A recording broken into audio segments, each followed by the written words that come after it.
nakakaloka to. As in, nakakaloka. Dumating nga siya kanina kaso ngayon lang ako nagkaroon ng time. So, bali, 11:24 PM na ngayon. In the evening po. So, dahil ngayon lang nagka-oras, busy kanina sa kakatinda. Tingnan nyo naman.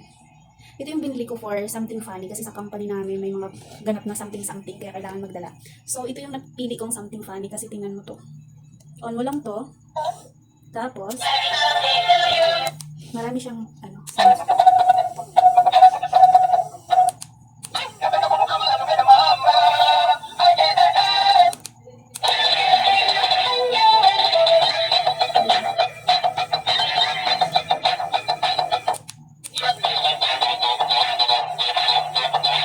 Pero kung gusto mo din i-record yung mga sinasabi nyo, pwede naman dito. Dito lang. Hello? Okay ka lang ba? Ang likot-likot mo. Diba? Pwede talaga siya sa something funny. Kaya sa mga gustong bumili nito, dyan lang po sa Yellow Basket.